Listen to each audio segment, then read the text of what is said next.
ఆ మధ్యకాలంలో star cricketer Rohit Sharma ముంబైలో 30 కోట్లు పెట్టి ఓ ఫ్లాట్ కొంటున్నారు అంటే ఔరా అనుకున్నారు. ఆ తర్వాత విరాట్ కోహ్లీ తన రేంజ్ చూపిస్తూ 40 కోట్ల దాకా ఖర్చు పెట్టి ముంబైలోనే మరో ఫ్లాట్ కొన్నాడు. అయితే వీళ్ళిద్దరూ ప్రియాంక చోప్రా ముందు చాలా చిన్న పిల్లలని చెప్పాలండోయ్. ఆమె ఏకంగా 100 కోట్లు ఖర్చు పెట్టి ముంబైలో ఓ ఇల్లు కొనేస్తుంది. అంధేరిలోని ఓ రిచ్ ఏరియాలో 100 కోట్లకు లగ్జరీ హౌస్ సొంతం చేసుకుంటుందంట ప్రియాంక.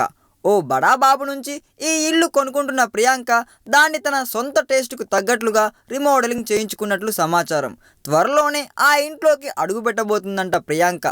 ప్రపంచ సుందరి అయిన వెంటనే సినిమాల్లోకి అడుగుపెట్టిన ప్రియాంక మొదట్లో కొంచెం స్ట్రగుల్ అయింది, కానీ ఆ తర్వాత అగ్ర హీరోయిన్గా ఎదిగింది. ఆమె కంటే పెద్ద రేంజ్కి వెళ్ళిన హీరోయిన్ల కంటే కూడా ఇంటర్నేషనల్ లెవెల్లో ఎక్కువ పేరే సంపాదించింది ప్రియాంక. ఆమె చేసిన అమెరికన్ టీవీ కార్యక్రమం క్వాంటికోతో మామూలు పేరు రాలేదు ఆవిడకి.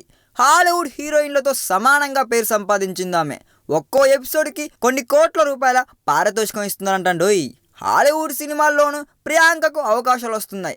ఈ దెబ్బకు కొన్నాళ్లుగా హిందీ సినిమాలకు డేట్లు ఇవ్వలేని పరిస్థితి నెలకొంది. ఆదాయం బాగా పెరిగిన నేపథ్యంలోనే ఆమె ఏకంగా 100 కోట్లు ఖర్చు పెట్టి ఇల్లు కొనేస్తుందంటండోయ్.